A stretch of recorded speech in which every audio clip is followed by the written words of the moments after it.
अर्थसंकल्पात भाजपच्या मंत्र्यांच्या विभागाला अधिक निधी, दादांची राष्ट्रवादी दुसऱ्या तर शिंदेंची शिवसेना तिसऱ्या नंबरवर। निधी वाटपात समतोल नसल्यानं धुसफूस वाढण्याची चिन्ह।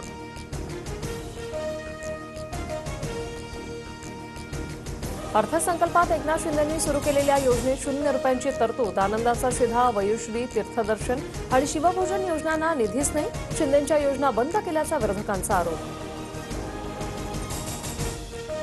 शिंदेंच्या योजनांना कात्री नाही तर योजना संपवल्या। वडेट्टीवार आणि राऊतांचा अजितदादा गटासह भाजप निशाणा, तर अद्याप पुरवण्या मागण्या बाकी असल्याचं बावनकुळेंचं उत्तर।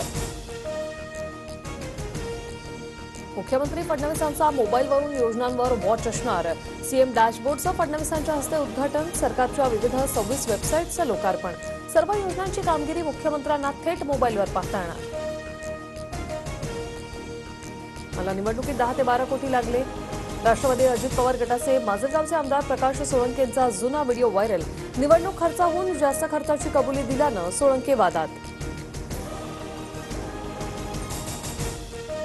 धनंजय मुंडेंच्या राजीनाम्याची मागणी केल्यानं जुनी विधानं मुद्दाम पसरवली जात आहेत, प्रकाश सोळंके यांचा दावा। त्या व्हिडिओत 1 लाखांऐवजी कोटी हा शब्द चुकून वापरल्याचं स्पष्टीकरण। भाजपनं विधान परिषदेच्या 3 उमेदवारांची यादी दिल्लीत पाठवली। दादाराव केचे, अमरनाथ राजूरकर आणि माधव भंडारींना संधी। 5 जागांपैकी 3 जागा भाजपच्या कोट्यातील सूत्रांची माहिती। विरोधातील महिलाही माझ्यावर फिदा, रुपाली चाकणकरचं रोहिणी खडसेंना प्रत्युत्तर। सुप्रिया सुळेंना खुश करण्यासाठी रोहिणी खडसे टीका करत असल्याचाही टोला। धनंजय मुंडेंवरील सुरेश धस यांचे आरोप बिनबुडाचे, कारण नसताना धनंजय मुंडेंची बदनामी। भाऊ अजय मुंडेंची प्रतिक्रिया। लाडकी बहीण योजना बंद केली तर दुसऱ्या योजना सुरू करता येतील। सर्व सोंग करता येतात, पैशाचं सोंग करता येत नाही, रामदास कदमांचं वक्तव्य।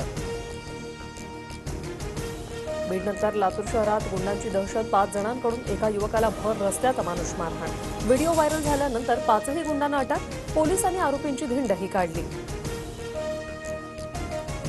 जन्म अथवा मृत्यू प्रमाणपत्रांसाठी पुरावे नसताना अर्ज केल्यास थेट फौजदारी कारवाई होणार। बनावट प्रमाणपत्र रोखण्यासाठी महसूल विभागाचा महत्त्वाचा निर्णय, संबंधित अर्जाची तपासणी पोलीस विभागामार्फत होणार।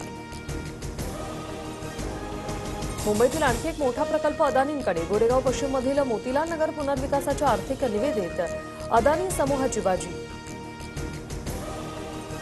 पुण्यातील सिंहगड संस्थेला महानगरपालिकेचा दणका, 345 कोटींची थकबाकी थकवल्याने कोंढवा वडगावमधील मिळकतीची कार्यालय सील, नोटीस नंतरही थकबाकी ठेवल्याने कारवाईचा बडगा।